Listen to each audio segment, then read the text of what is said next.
भाग 1। जंगल की घाटी और मैत्रीपूर्ण वातावरण। एक दूरस्थ घने जंगल में हर प्रकार के जानवर रहते थे। वह जंगल प्राकृतिक सुंदरता का एक उत्कृष्ट नमूना था। ऊंचे ऊंचे पेड़, झाड़ियां, छोटे झरने और हरी भरी घास से भरा हुआ था। वाह! यहाँ शेर, हाथी, हिरण, खरगोश, तोते और जुगनू सब अपनी अपनी जिंदगी सुकून से गुजार रहे थे।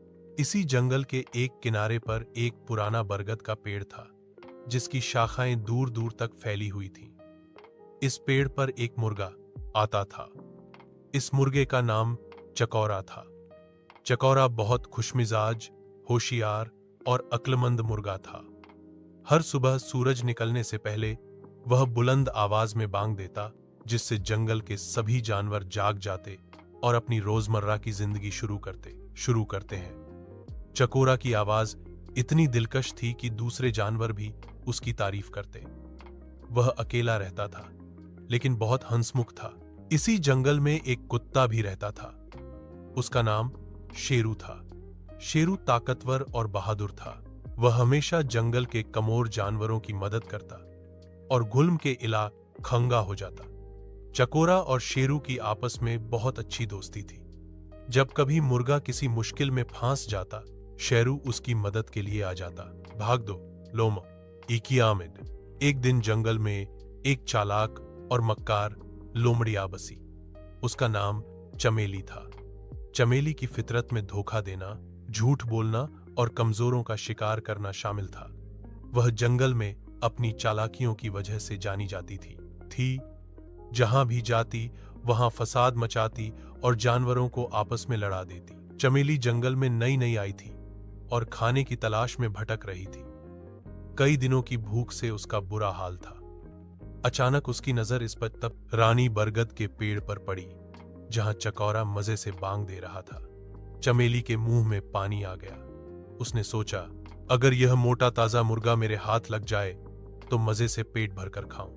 वह पेड़ के नीचे जाकर मीठी बातों के साथ मुर्गे को पुकारने लगी। ओ प्यारे मुर्गे, तुम कितने खूबसूरत हो।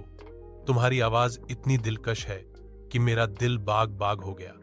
आओ नीचे आओ, हम दोनों दोस्त बने।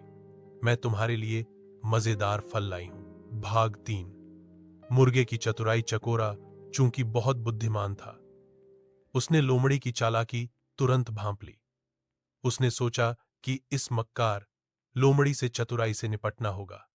वह बोला, चमेली बहन, तुम बहुत अच्छी बातें करती हो, लेकिन मुझे नीचे आने में डर लगता है। चमेली बोली, क्यों डर लगता है मुर्गा भाई?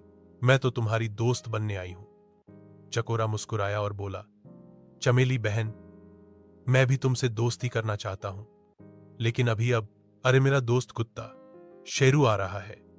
हम तीनों मिलकर बातें करेंगे। तुम भारा रुक जाओ। कुत्ते का नाम सुनकर चमेली के पसीने छूट गए। वह जानती थी कि शेरू बहुत बहादुर और तेज है। अगर वह आ गया तो उसकी शामत आ जाएगी। चमेली घबराकर बोली, अरे नहीं, मुझे एक जरूरी काम याद आ गया, मैं फिर आती हूं। यह कहकर वह दुम दबाकर भाग गई। चकोरा जोर जोर से हंसने लगा और अपनी होशियारी पर खुश हुआ।